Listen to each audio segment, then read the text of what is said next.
I just witnessed a shotgun to the face. Well, let's celebrate it.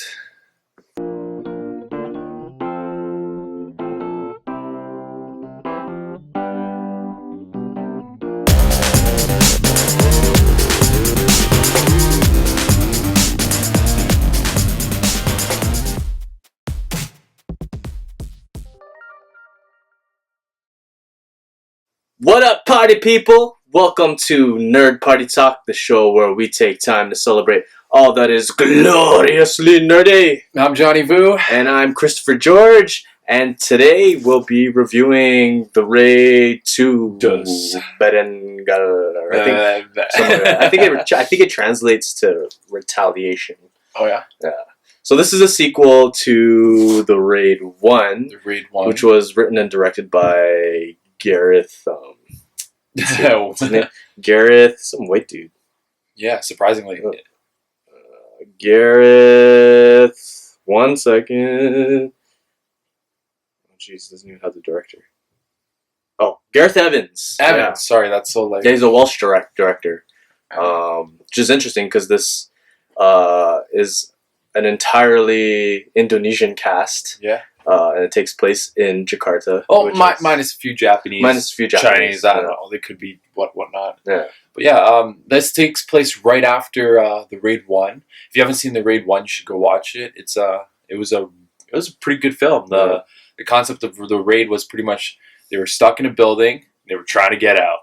Yeah. Pretty much, and there was just a buttload of action, and it was pretty fantastic. Yeah. It's kind of a kung fu movie.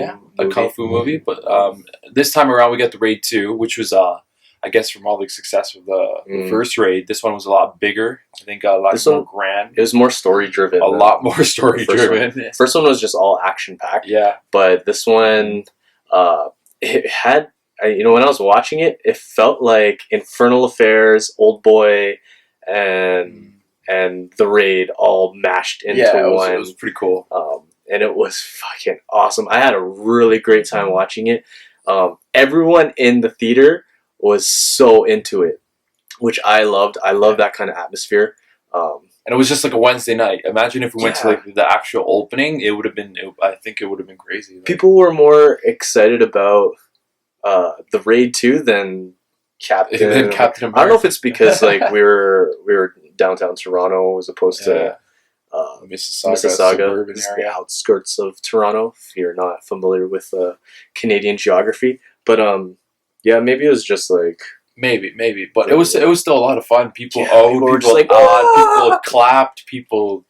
Oh, it was just because the fun time. The choreography, the action sequences were just crazy. Yeah, like, man, you see a guy like get his shotgun to the face, and you see his like face blow off, and it was just freaking awesome. Like every single sequence, everyone was just like, whoa, and it was like everyone was clapping, and it was such a great time.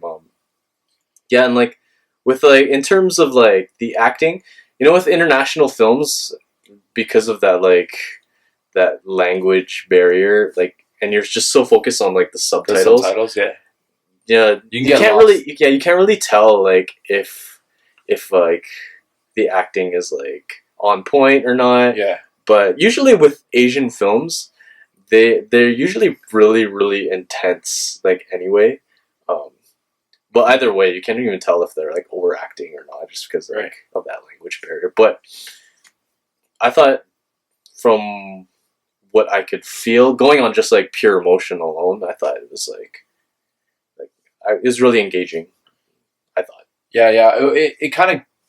Sometimes it took me away. Like I'd be reading. I'm not the fastest reader, but like I try to skim through the subtitles. But like when I'm like actually into the scene, I'm trying to read it. Like sometimes the subtitles just disappear. I'm like, frick, I just missed it.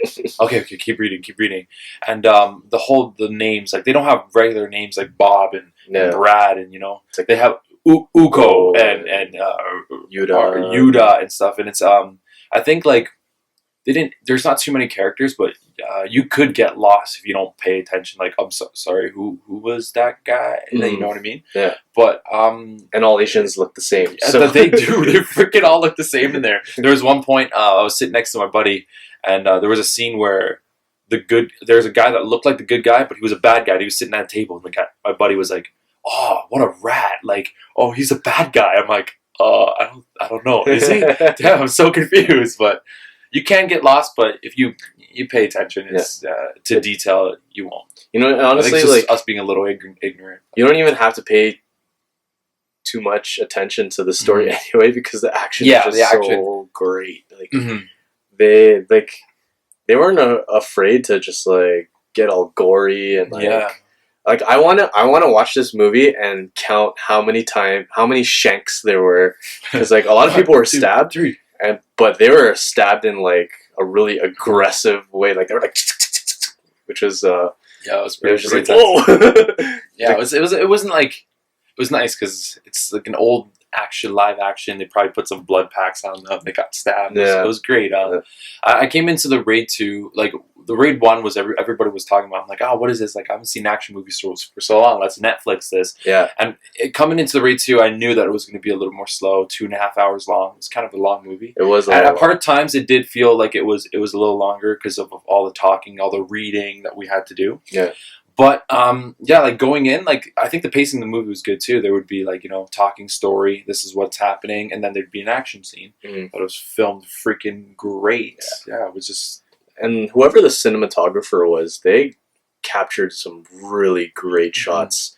Like there's this one scene where they had like a sunset in the backdrop, and then like the foreground was all like shadowy. Yeah, and like it was kind of like an ode to that scene in on Tatooine and in A New Hope. Yeah, where like Luke's looking off into the horizon. It's kind of like that, only like more shadowy, which is kind of cool. That's what I thought of. But is there anything you didn't like about the movie? I'm trying to think of stuff that I didn't like. I guess I don't know. Like I felt like it was slow at some parts, but that was just all a part of it to figure out the story. I felt like there's some stuff that they could have cut out. Like even reading like the subtitles, like the message was clear, and I don't know what parts I'd cut out, but I feel like it could have been not more action. There was enough action in it when there was action, and I don't know. It felt kind of slow. I just wanted to be like, oh, like let me see the action, straight action. Nah, it's just because I was comparing it to the Raid 2, but like I'm sure it's fine if I watch it again. Like, I'll still enjoy it. For me, there were a few inconsistencies. Like, but like they're just like nitpicky inconsistencies. Like there was this one scene. This is not a spoiler, by the way. Like, there's one scene where like he puts up the music to like, because you know I mentioned how like they had this kind of like infernal affairs narrative going on. Like this guy was like an undercover cop, and so like he was given this apartment by the gang that he kind of infiltrated, and so like just to like cover his bases and make sure like the place wasn't bugged, he like blasted the music so that he could talk onto the phone with his wife.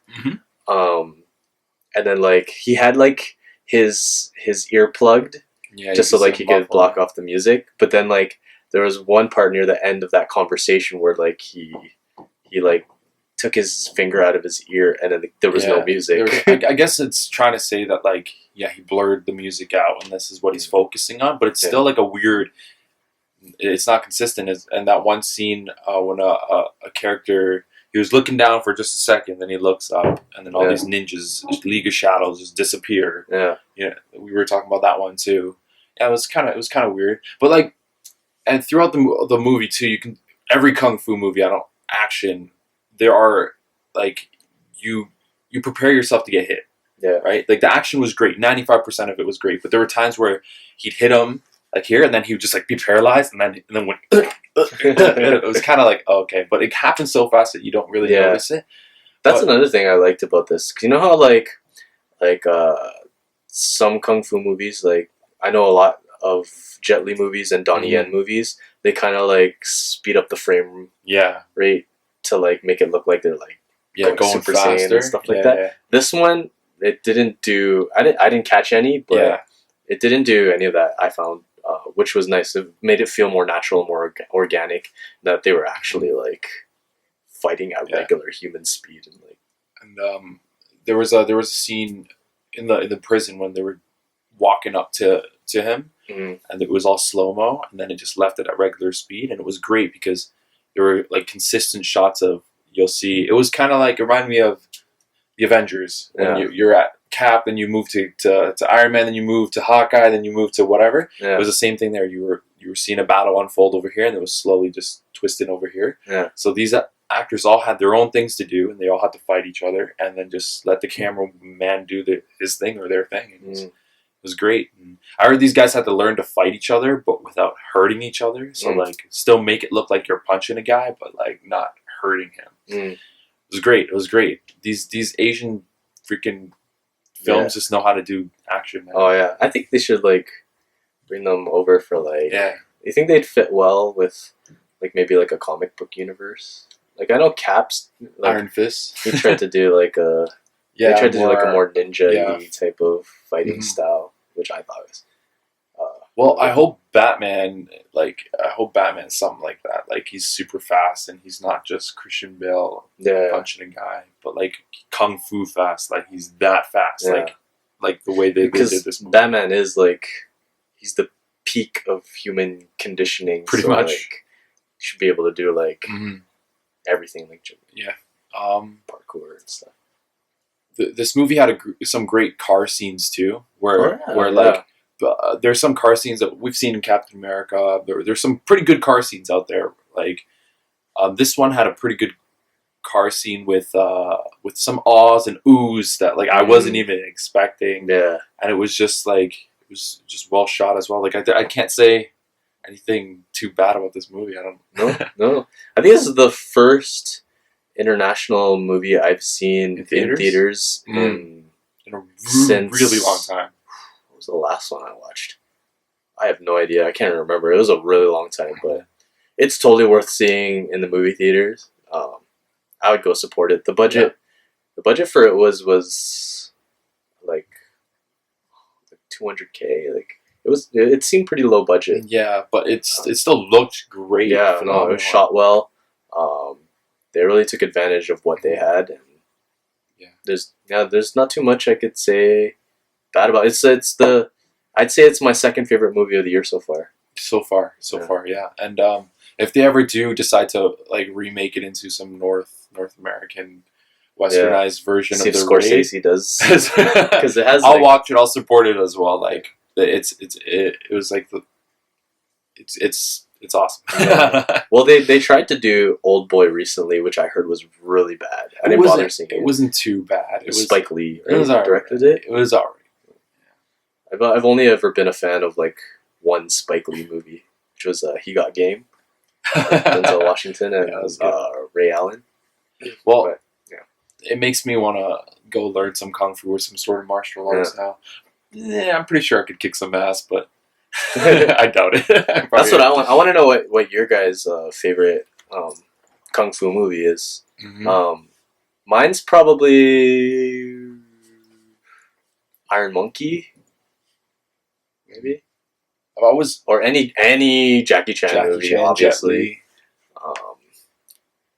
Ip Man was really good. Ip Man was great. Yeah. I